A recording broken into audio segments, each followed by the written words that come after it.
13-Week Theater is supported by Patreon. Subscribe now and get exclusive early access.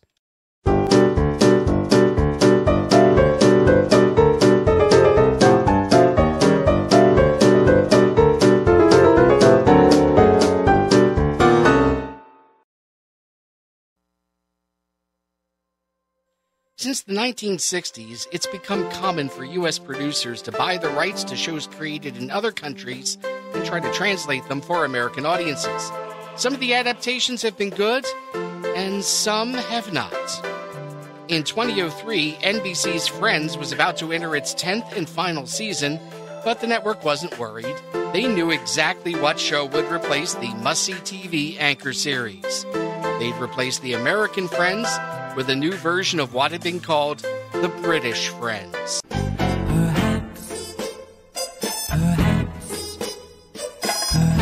Producer Sue Virtue and her husband, writer Stephen Moffat, developed Coupling for the BBC in 2000. While, like Friends, the cast included 3 men and 3 women, Coupling's relationships between the characters were a little more elaborate. Let's see. Your ex, my ex. Your best friend, my best friend. Well, every new relationship has baggage, so why not invite it all out for dinner? The chemistry between the characters flowed naturally, as it should have, since the characters of Sue and Steve were based on Virtue and Moffat themselves, and the other regulars based on their best friends and exes. Some of the storylines were even inspired by things that had happened to them in real life. Well, Paul? Yes. Which one? Not. Inferno. Inferno. Oh my God. No problem. What? Well, as long as she hasn't watched any of it, I mean, you can't tell anything from a title like Inferno. Patrick, Inferno isn't the full title. Well, how bad can it be?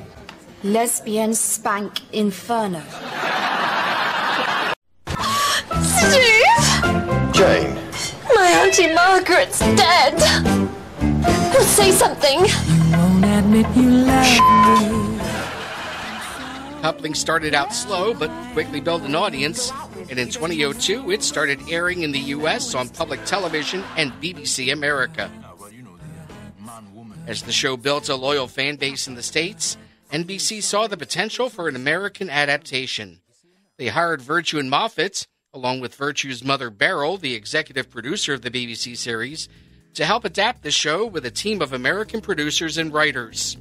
Jay Harrington was cast as the American version of Steve, alongside Melissa George as Susan. Colin Ferguson was cast as Susan's ex-boyfriend Patrick, and Lindsay Price as Steve's ex-girlfriend Jane. Emily Rutherford was cast as Susan's best friend Sally, and Breckin Meyer as Steve's best friend Jeff.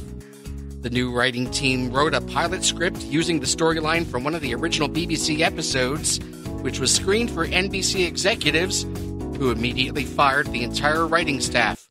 Oh, except for Moffat, who they couldn't fire thanks to his contract. The executives also insisted on half of the cast being replaced. Rena Sofer was hired to take over as Susan, Sonia Walker was cast as Sally, and Breckin Meyer was replaced as Jeff by Christopher Moynihan. The network also decided they needed to take a more hands-on approach, to the point that Moffat said that they intervened in the creative process so much that he could barely work. With deadlines looming, the network micromanaging things, and a mostly new cast that writers hadn't gotten used to yet, something drastic had to be done. The production team decided that, to save time, Moffat's remaining original scripts from the first season of the BBC show would form the basis of the first 5 episodes of the American version, giving writers time to get used to the cast's strengths and weaknesses and allowing them a chance to adapt the characters to the cast. Coupling debuted on Thursday, September 25th, 2003 at 9:30, right after Will and Grace, and it was immediately declared a disaster. Fans who loved the British show on PBS or cable were shocked to hear the exact same dialogue coming from different actors, and were disappointed that the new show wasn't anything new at all, just a rehash. Only minor changes were made to the dialogue, and for the most part, the new episodes were word for word the same jokes as the originals. So you're really gonna do it? Oh, yeah. This time. Wish me luck. Okay, you're really gonna do it. Oh, yeah. This time. Did he say what he wanted? Not a word. Maybe he's going to propose. Did he say what he wanted? Just that he wanted to talk. Maybe he's going to propose. You think she knows you're gonna dump her? Well, she ought to know by now. I've dumped her the last 4 times I've seen her. So what goes wrong? Do you think she knows you're gonna dump her? Well, she should. I've dumped her the last 4 times I've seen her. So what goes wrong? We have sex. You have sex? She makes me. How? She suggests it. She suggests Exactly. We have sex. You have sex. She makes me. How? She suggests it. Eve. Hi. It's Steve. Hi, Steve. Hi, it's Steve. Oh, hi, Steve. So what was the pause for?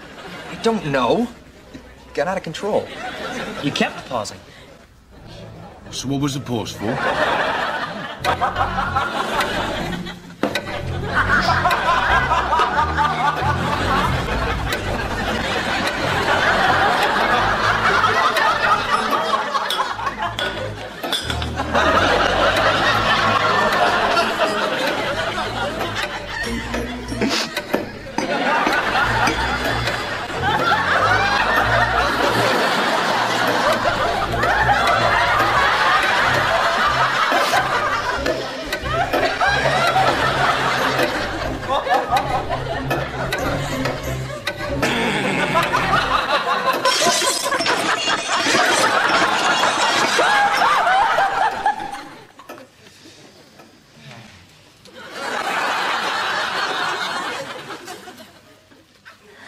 You gotta laugh. Things got so bad that by week 2, BBC America had scheduled reruns of the British show for Thursday nights at 10 and ran promotional spots telling people to tune in and see the much better original. After episode 3 aired, NBC stepped in and decided to juggle the episode order. They decided to push the 2 remaining remakes to the end of the season and to bring forward the original material. I know you're probably sick of hearing me say this, but things are going so well with me and Steve. Why would your 2 single friends be sick of hearing about your great relationship? With one of their ex-boyfriends. It's just that things are going so well. I almost don't even want to talk about it. We almost don't want you to. Episode 4, which was originally intended to be episode 6, had been written specifically for the American cast and paced for American television by veteran sitcom writer Danny Zucker. It seemed a better fit, and the network had hoped that it would jumpstart the show they had invested so much in. But by then it was too late. 2 network affiliates, KSL-TV in Salt Lake City and WNDU in South Bend, Indiana, had refused to show coupling from the outset, with Mormon church-owned KSL calling the show indecent. With the disastrous ratings and feedback coming out of the first 3 episodes, more affiliates were considering bumping the show. The network pulled the plug on October 23rd, a week before the November sweeps period was due to start. With Coupling's failure having dashed their hopes for a replacement for Friends, NBC wound up greenlighting a Friends spin-off called Joey, which in itself also proved to be a disaster. After Coupling was canceled, Jay Harrington went on to star on ABC's Better Off Ted.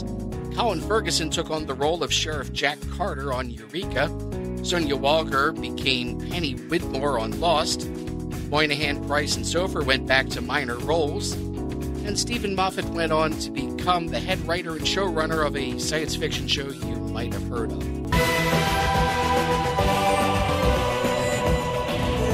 The reasons for Coupling's failure are many. Critics talked about miscasting and wooden delivery. Moffat blamed network interference. NBC President Jeff Zucker just said that the show's plain sucked.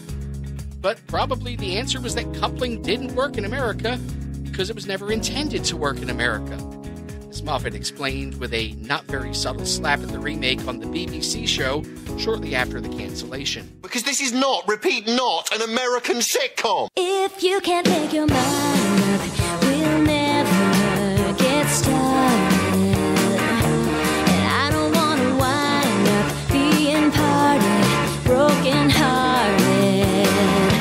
So if you really love me,